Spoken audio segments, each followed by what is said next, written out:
అయం బ్రహ్మ వేదాంత విదో వదంతి పరం ప్రధానం పురుషం వరేణ్యం విశ్వోద్గతే కారణమీశ్వరం వా తస్మై నమో విఘ్న వినాయకాయ.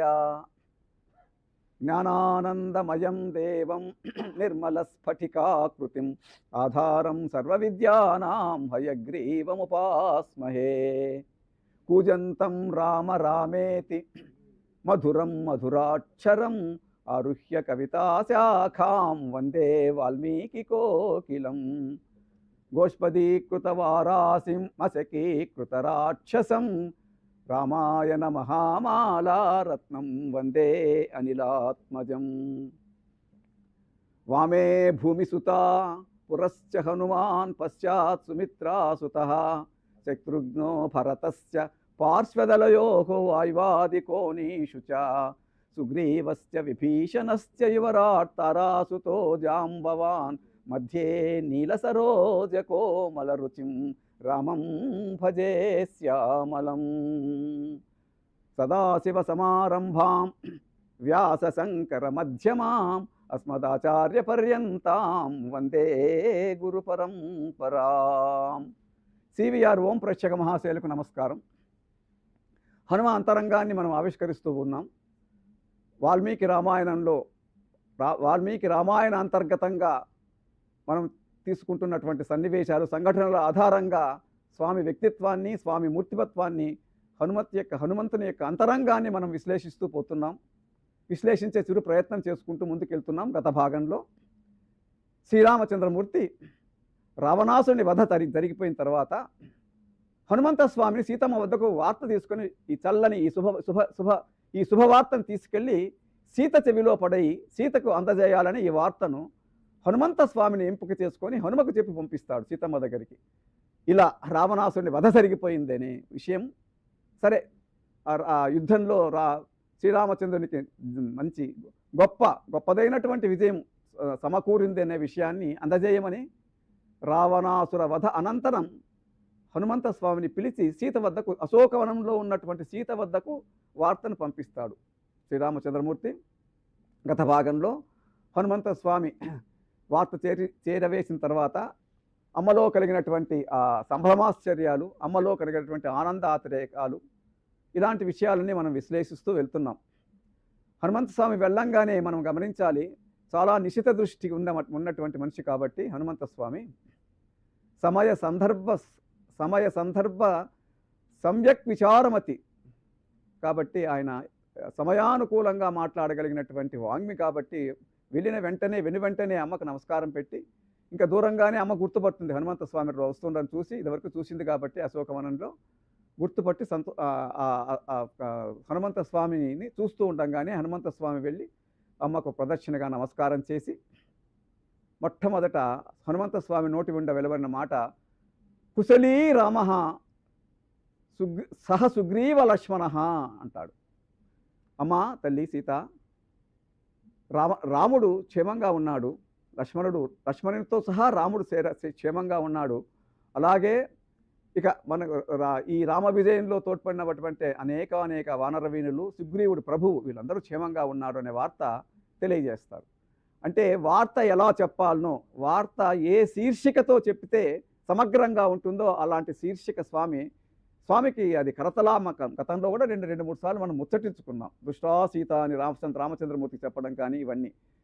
ఇప్పుడు కుశలీ రామ అనే మాటతో ప్రారంభం చేస్తాడు. తర్వాత రాముని యొక్క సందేశం అంటే కొంత వివరిస్తున్నాడు కొద్దిగా. అమ్మా రామచంద్రమూర్తి క్షేమంగా ఉన్నాడు, యుద్ధంలో మహా గొప్ప విజయం మనకు సమకూరింది అని రాముని మాటలు చెప్తున్నారు. సీత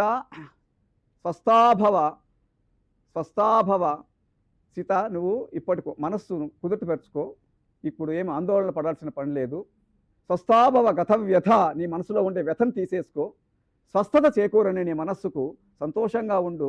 ఇప్పుడు రాజ్యం మారింది, రావణాసురుడు పోయినాడు, రావణాసురుడి రాజ్యం కాదు, రాజ్యాధికారం కూడా విభీషణుడితో ఉంది కాబట్టి ఎలాంటి సంకోచము భయం లేకుండా నిర్భయంగా ఉండు, నువ్వు ప్రారంభజీ. రావణాసుని వధ జరిగిపోయింది. ఎవడైతే చపలచిత్తుడై నిన్ను అపహరించి నీకు నాకు ఎనలేని దుఃఖాన్ని వనగూర్చినాడో అటువంటి దుర్మార్గుడు హతమైపోయినాడు. ఇప్పుడు నువ్వు క్షేమంగా ఉన్నాం, మనం క్షేమంగా ఉన్నాం కాబట్టి నీవు స్వస్థతతో ఉండు, స్వస్థాభవ, గత గత వ్యధ, నీ వ్యధ అంతా తొలగిపోయి క్షేమంగా హాయిగా సంతోషంగా ఉండు సీత అని మొట్టమొదటి చెప్పి రామచంద్రమూర్తి ఇంకొక మాట చెప్తున్నాడు. దృష్ట్యా జీవసి సీతే, నీవు నా అదృష్టం కొద్దీ ఇంకా బ్రతికే ఉన్నావు, నీవు బతుకున్నావు కాబట్టి నా అదృష్టం అలా ఉంది, లేకపోతే ఈ యుద్ధం ఎవరి కోసము, ఈ యుద్ధంలో వచ్చినటువంటి విజయం ఎవరి కోసము, ఈ రావణాసుని వధంతా ఎవరి కోసం సీత, నువ్వు నా అదృష్టం కొద్దీ దృష్ట్యా జీవసి ధర్మజ్ఞే అంటాడు. అంటే నీవు బతికుండను ఓ ధర్మజ్ఞురాలా, నా అదృష్టంగా నేను భావిస్తున్నాను. గమనించండి, అమ్మను ధర్మజ్ఞురాలా అని రామచంద్రమూర్తి సంబోధిస్తున్నాడంటే ఆయన మనస్సులో ఎలాంటి సంకోచం కానీ అమ్మ శీలం పట్ల కానీ అమ్మ వ్యక్తిత్వం పట్ల ఎలాంటి అనుమానం లేదు అనేది స్పష్టమవుతోంది. అయితే ఇక్కడ తేడా ఏమిటంటే ముందు కొంత సమయం తర్వాత రామచంద్రమూర్తి పరుషవాక్యాలు పలకాల్సి వస్తుంది, పలుకుతాడు కూడా, దాన్ని కూడా మనం వివరించుకుంటాం. అయితే అక్కడ సభలో ఉంటాడు, అంతమంది వానరులు రాక్షసుల మధ్య ఉంటాడు, ప్రభువు కాబట్టి అది పబ్లిక్ కన్జంప్షన్ కోసం చెప్పే మాటలు చాలా ఉంటాయి. అవి చెప్పేటప్పుడు రామచంద్రమూర్తి చాలా కఠినంగా వ్యవహరిస్తాడు, కొంచెం కఠోరంగా వ్యవహరిస్తాడు. ఆ విషయాలు మనం తెలుసుకుందాం.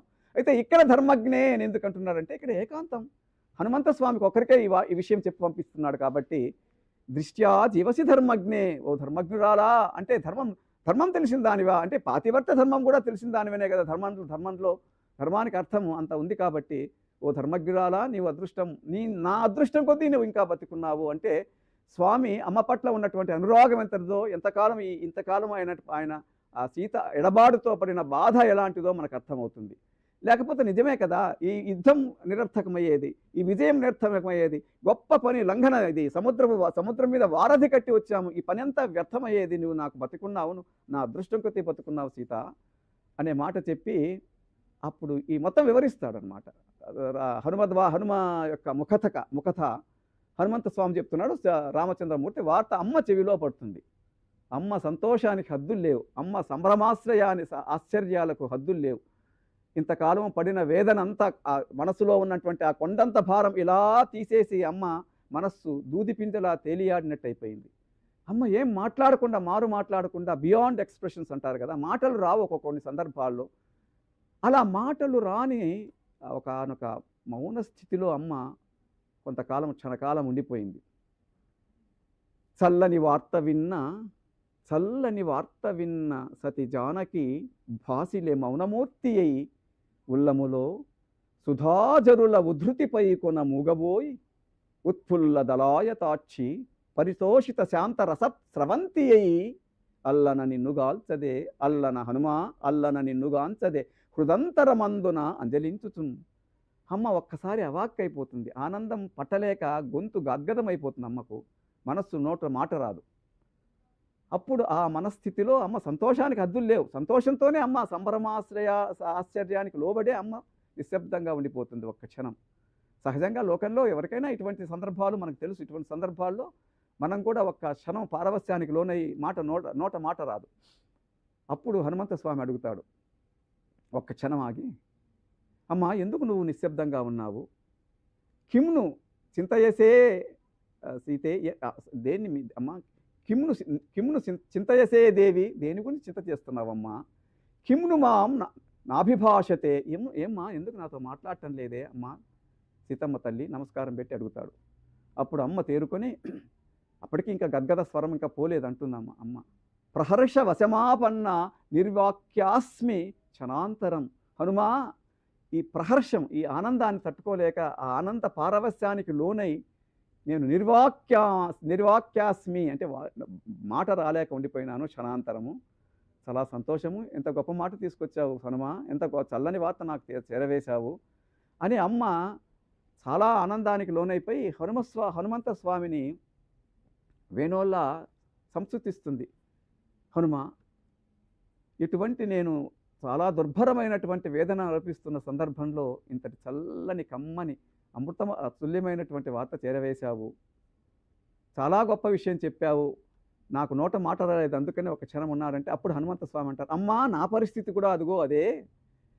ఎందుకంటే దేవరాజ్యాత్ విశేష్యతే, నాకు కలిగినటువంటి ఆనందము రావణాసుర వధ జరిగిపోయిన తర్వాత స్వామి దగ్గర నాకు కలిగినటువంటి ఆనందానికి ఒక ఇంద్ర పదవి సమానం కాదు, దేవలోకంలో ఉన్నటువంటి సుఖ భోగాలన్నీ సమానం కాదు.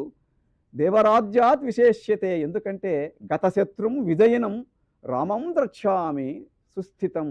రాముడు యుద్ధంలో గెలిచాడు, శత్రువును సంహరించేశాడు, జయించేశాడు. సుస్థిరంగా ఉన్నటువంటి కుశలంగా ఉన్నటువంటి ఆ రామచంద్రమూర్తిని నేను కూడా చూసి ఇంతకాలం పడ్డ కష్టమంతా ఒక్కసారిగా ఫలించింది కదా, కొండంత భారం మన మనసులోంచి తీసేసినట్లయింది కదా అని నేను కూడా కొంతకాలం అలాగే ఉండిపోయినానమ్మా అని వర్ణిస్తున్నాడు.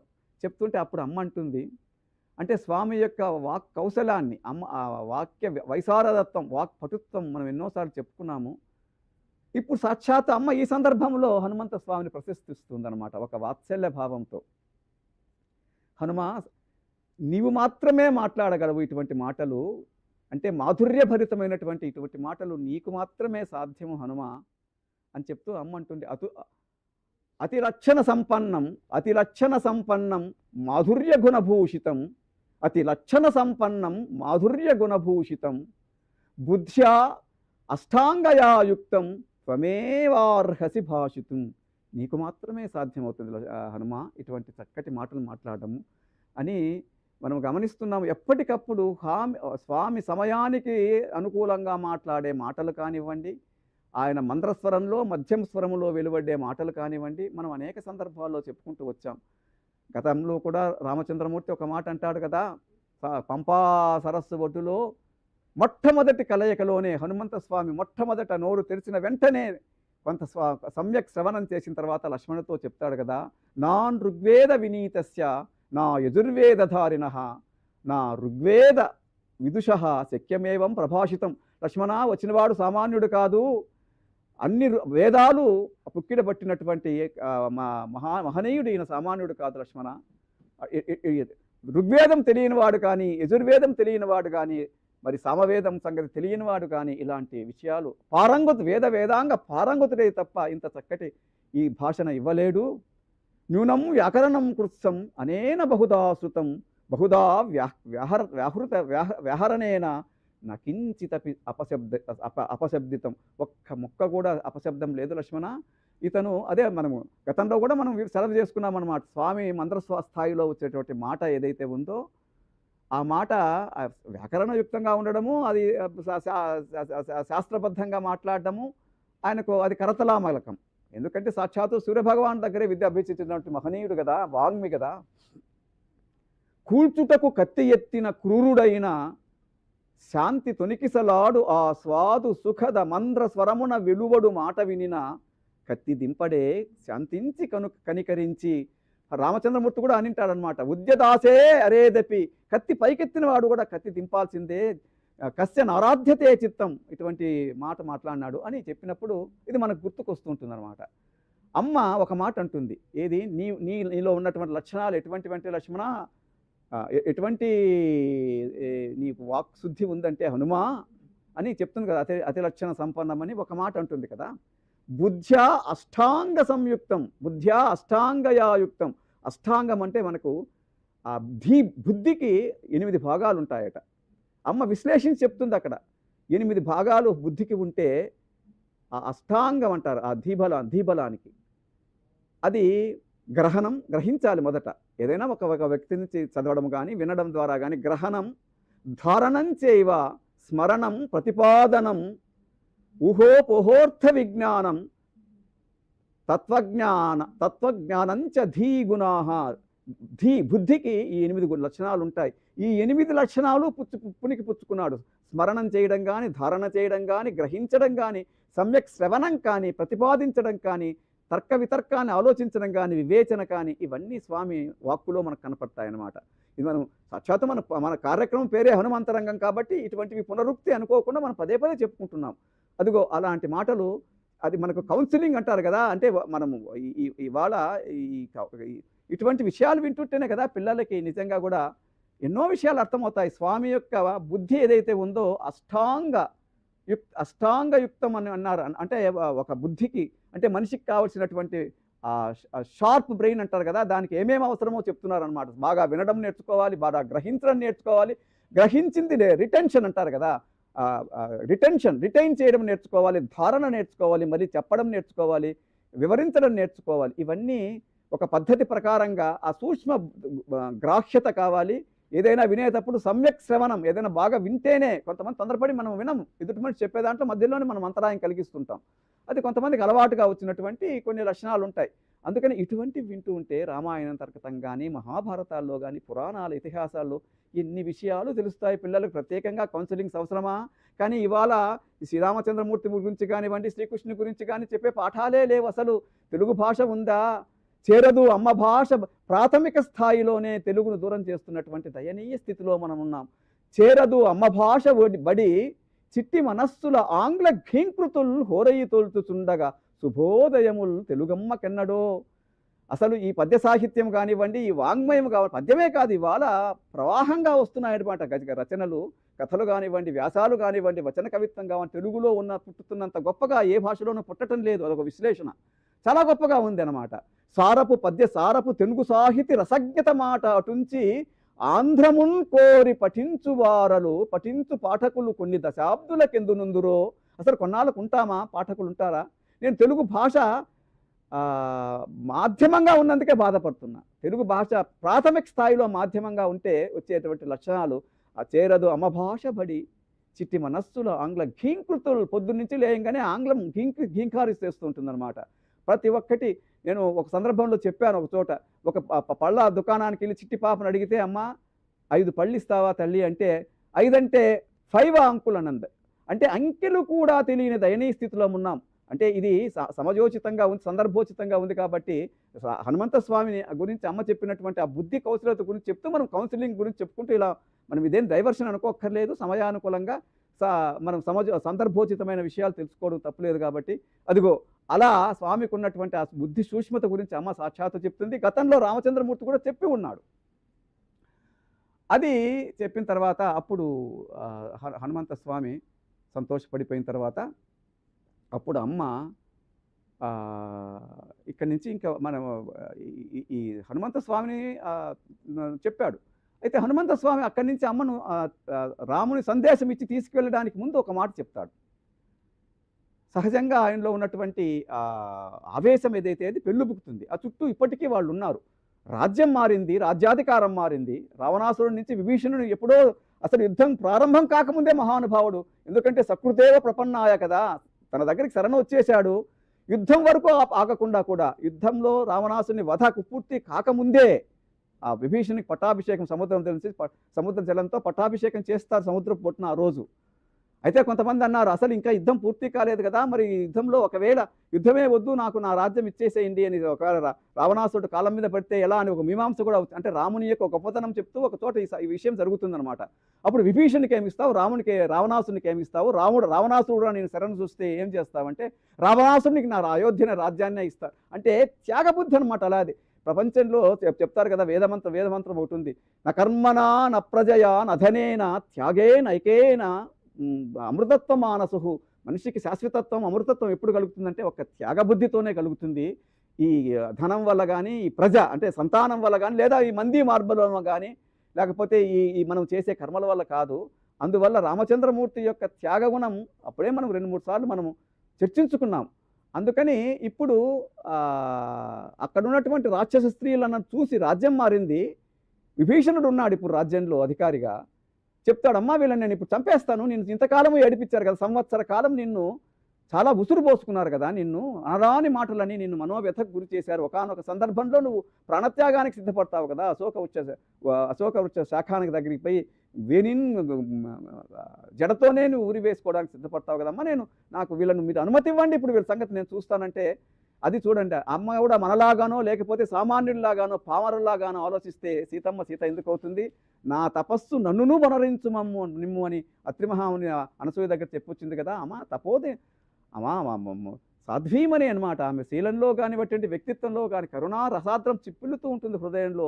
రామునికైనా కూడా సీతకైనా ఒక మాట ఉంటుంది, హనుమ ఇప్పుడు వీళ్ళని చంపడానికి అవసరమేముంది, వీళ్ళు వాళ్ళ ధర్మం వాళ్ళు పాటించారు, సేవకులు వాళ్ళ ఆజ్ఞ రావణాసురుడు ఏదైతే ఆజ్ఞ ఇచ్చారో దాని ప్రకారం వాళ్ళు చేశారే తప్ప అలా ఏం కాదు, నువ్వేం ఆవేశపడాల్సిన పని లేదు అని చెప్తూ పాపానాం వా శుభానాం వా వదార్హానాం ప్లవంగమా, పాపానాం వా శుభానాం వా వదార్హానాం ప్లవంగమా, కార్యం కారుణ్య మార్గేణ, కార్యం కారుణ్య మార్గేణ నకశ్చిన్న అపరాధ్యతి.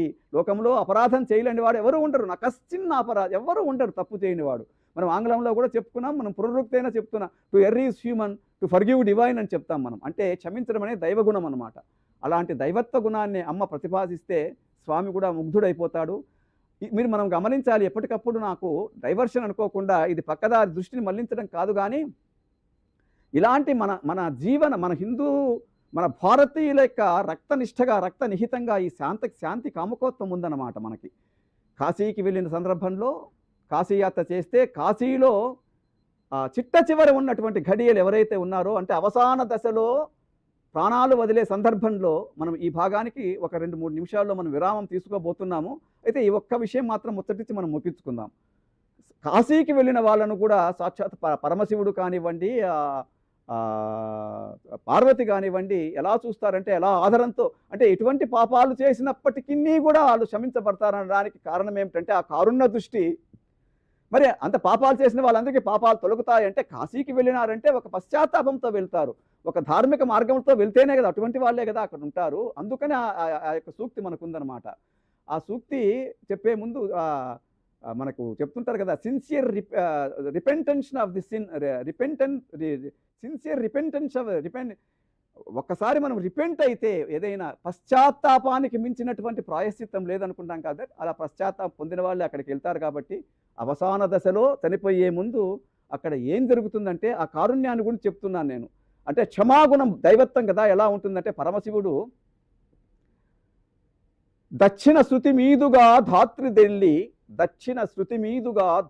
దెల్లి పెద్ద నిద్రకు మ్రగన్ను పెట్టువేళ, పంచజనులకు తారక బ్రహ్మ విద్య అభవుడుపదేశ మనరించునప్పుడు కాశీలో సాక్షాత్ పరమశివుడే వచ్చి చివరి అవసాన దశలో కొన్ని క్షణాలకు చనిపోయే ముందు అతని కుడి చెవులో వచ్చి తారక బ్రహ్మ విద్య అయినటువంటి ఓంకారాన్ని ఉపదేశం చేస్తాడట.